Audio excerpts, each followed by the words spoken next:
नमस्कार बंधुगण जय श्री जगन्नाथ आपण समस्त पुणी एक नूतन भिडियो स्वागत। आज आलोचना करिबा एक गुरुत्वपूर्ण विषय जेटा कि government of Odisha school and mass education department तरफ चिठी गतकाली आसी आपण मान जानते लेटर नंबर मध्ये पड़ी देखंतु 4936/1/2026 जेटा कि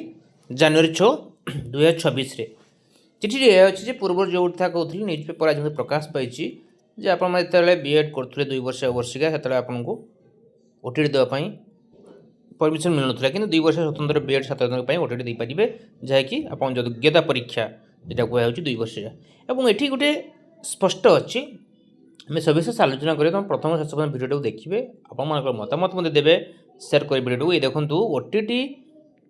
जिते आप कहते प्रमोशन जो 3 वर्ष धरिकी राज्य में 1 लाख अधिक शिक्षक शिक्षयित्री अवहेलित होती मझे गोटे बाहर 11/2/11 पर जो मैंने हायर एजुकेशन करेंगे ओटीटी आवश्यक प्रमोशन पर जिते आप देखिथे जो हाईकोर्टर जाकि बर्तमान सुप्रीमकोर्टर जो केस टी घटला महाराष्ट्र रे से केस टी गोटे कम्युनिटी गाइडलाइन को लेकिन समग्र देश में विभिन्न राज्य जो गणमाध्यम बंधु मैंने बजाइले जे ओटीटी ना चाकरी पाइबारे ना सेठी बोधे अनेक प्रश्न अनेक तर्जमा अनेक आलोचना अनेक भिडियो देम चैनल विभिन्न गणमाध्यम बाजी जे ओटीटी गोटे शिक्षक नियुक्ति ता कौन प्रमोशन नुहे किंतु एटी चिठी बा नोटिफिकेशन लेटर स्पष्ट होती आम आलोचना करूँ 2012 रु राज्य रे लागू है ये देखो आम स्पष्ट आज से कथा कहूँ as for the provisions in the RCFC act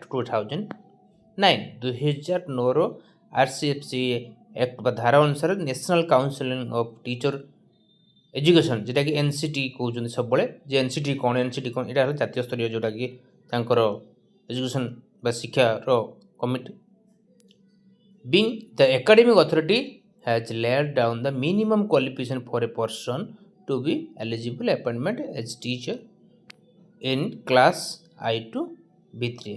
तेणु मिनिमम गोटे क्वालिफिकेशन जो रही प्रथम और अष्टम पर्यंत नोटिफिकेशन डेट मध्य पड़ी देखो 23/8/2010 से जोटा कि NCT आप बारंबार कहते जो NCT कथा आलोचना कर नेशनल काउंसिल टीचर एजुकेशन से 23 अगस्त 2010 ये कथा कहले चिठी है ओटीटी प्रथम अष्टम पढ़ुं एलिजिबल हे पढ़ाई ओटीटी करेंगे एंड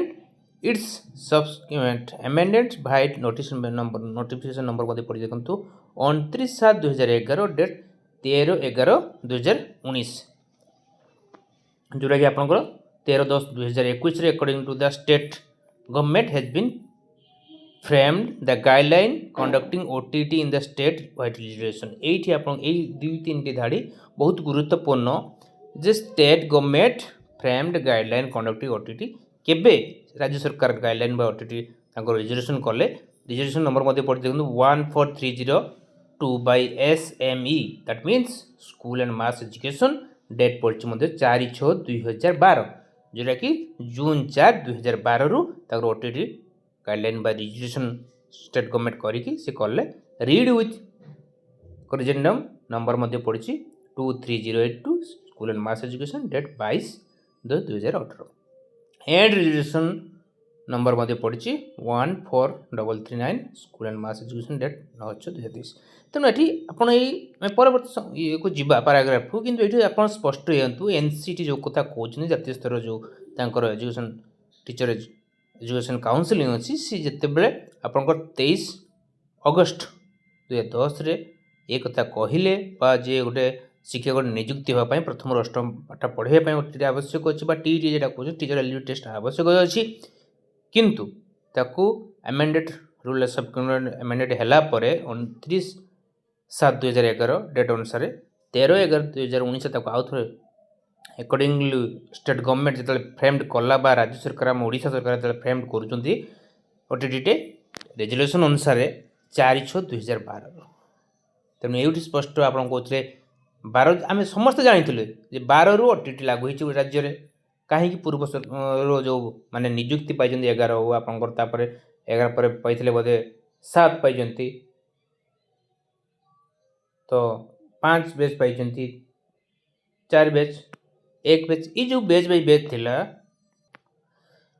ये जो बेच बाई बेच थिला आपन मन से प्रश्न थिला हमें कहीं दो एउडी अपन भी क्लियर हो गले 2012 रो लागू होई जे कोनसी डेट रो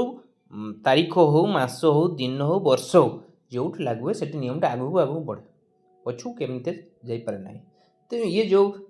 आपण मनकर जो हजार हजार शिक्षक शिक्षयित्री जो गोटे मानसिक भाव शक्त आघात आसी जोड़ा कि प्रमोशन को लेकिन वर्ष वर्ष धरिक मानसिक भाव अवहेलित होती से विषय में आलोचना करता in the maintenance NCET violated पड़ी 2 years processing 2 years BEd special education after the academic session 2014-15 allowed consideration appointment as the teacher VI भितर तेणु 2014-15 जो मैंने 2 वर्षिया बीएड कोर्स करते स्पेशल एजुकेशन तरफ षष्ठ रु अष्टम भितर पढ़ाई तेणु एनसीईटी नोटिफिकेशन अनुसार मिनिमम क्वालिफिकेशन जो मैंने करेंगे स्पेशल एजुकेशन बीएड से गवर्नमेंट प्लीज कहीपर परमिशन देव जे मिनिमम जेहतु क्वालिफिकेशन एपेयरिंग अच्छी तेणु ओटीटी अंडर कैटेगरी 2 देपारे according to para 4(b) declaration situation substitution as follows keep all other provision said OTT resolution remain unchanged देखो graduation in 2 years diploma degree elementary education CT और DLEd by whatever name known at least 50% mark graduation and post graduation PG जेटा कि with BEd तेणु तांकर BEd NCET norms अनुसार से मैंने permission नहीं कि ऑडिट दे पारे